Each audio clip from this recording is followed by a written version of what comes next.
Sobat Tiket di Malang, ayo liburan, ada banyak pilihan destinasi loh. Beli tiket murah sekarang dan bulatkan tiketmu. Kami dari kuasa hukum dari Alvin Lim, pada malam hari ini kami mendatangi lapas Palembang dalam hal menjenguk klien kami, sekaligus kami juga mempertanyakan terkait dengan proses penahanan dilakukan oleh pihak kejaksaan. Nah, kenapa kami bertanya seperti itu? Karena sampai sekarang kami sendiri belum mendapatkan apa yang dimaksud dalam putusan tersebut. Tapi kami tadi sudah membaca dari pihak lapas, ada di poin 6 bahwa terdakwa harus ditahan. Yang kami ketahui adalah dalam proses banding kan menguatkan putusan pengadilan negeri. Nah, tapi dalam hal ini ada penambahan frasa. Nah, sehingga dalam proses penahanan tersebut kami juga bertanya, apa sebenarnya urgensi seorang Alvin Lim untuk ditahan di lapas ini? Ya, karena Alvin Lim ini kan bukan teroris ya, bukan teroris yang harus dilakukan proses yang sangat begitu menarik perhatian lah, baik dari perhatian orang-orang hukum dan baik perhatian masyarakat yang sedang secara jelas-jelas terang benderang melihat perkara ini perkara apa begitu. Nah, karena kita ketahui sendiri kan Alvin Lim adalah seorang lawyer yang kita lihat vokal lah dalam beberapa hal yang mengkritisi tentang tatanan pemerintahan, tatanan hukum yang sekarang harus memang diperbaiki. Jadi sebenarnya negara sangat beruntung memiliki Alvin Lim, karena Alvin Lim memberikan nuansa terbaru dalam proses hukum penegakan hukum yang ada. Artinya dalam pemikiran hukum ini yang menjadi masukan. Ya, kami juga pada malam hari ini didampingi rekan-rekan saya dari kuasa hukum, ada Bung Gunawan, ada Surya, dan ada Jaka, dan ada semuanya di sini. Sekaligus kami membawa istri. Ya, istri juga ada, saudari Pio, dan di sini juga ada menjadi anaknya. Jadi anaknya juga akan menyampaikan beberapa hal terkait dengan curahan hati lah seorang anak, papanya ditangkap. Dan jadi kami kasih waktu kesempatan kepada anaknya. Gimana? Jadi sekarang situasinya papaku udah di penjara. Papaku pernah bilang ke aku, kalau hukum di Indonesia itu emang bobrok. Papa aku 3 kali di penjara, 3-tiganya itu di kriminalitas. Yang pertama, bapakku dituduh kalau dia nyulik aku. Padahal aku anak kandungnya sendiri. Aku dari kecil sampai gede, aku dirawat. Aku ada kebutuhan apa, aku dipenuhi. Aku dikasih makan, aku disekolahin. Emang itu yang namanya menculik? Kalau misalnya bapakku waktu dari kecil nggak ngerawat aku, siapa yang mau ngerawat aku? Mama aku aja nggak pernah nengokin aku. Sekarang, bapakku udah di penjara sekarang. Karena dia cinta sama klien-klien. Dia dibilang kalau dia membuat KTP palsu. Gimana dia mau bikin KTP palsu?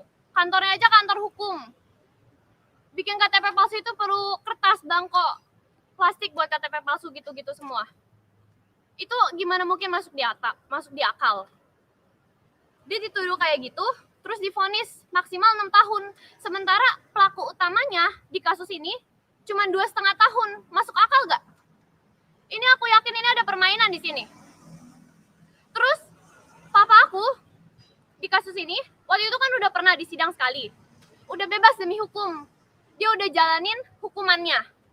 Tapi sekarang dia mau disidang lagi, mau disidang sampai 2 kali.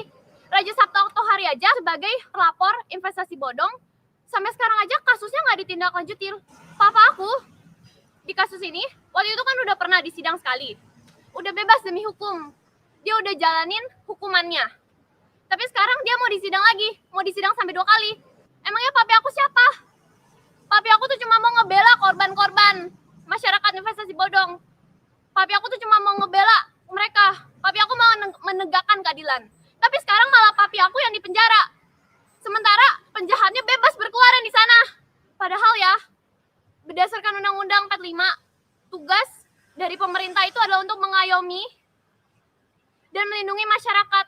Tapi yang aku lihat, pemerintah ini cuma menindas masyarakat. Papi aku aja udah dilaporin ya, dari ada 185 laporan dari setiap daerah di Indonesia.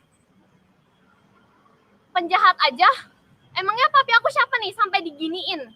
Kalian nih pengen nginjek-nginjek sampai seberapanya? Dari setiap daerah. Emangnya bapak aku teroris? Aku bisa lihat kalau ini tuh ada permainannya. Pemerintah ini mau menyingkirkan papi aku. Karena Alias bilang kan kalau misalnya papi aku itu merugikan Allianz sebesar 6 juta. Papaku bilang kalau dia bisa bayar 10 kali lipat dia mau. Tapi yang mereka mau tuh bukan itu. Mereka mau menyingkirkan papi aku, mau dijeblosin ke penjara.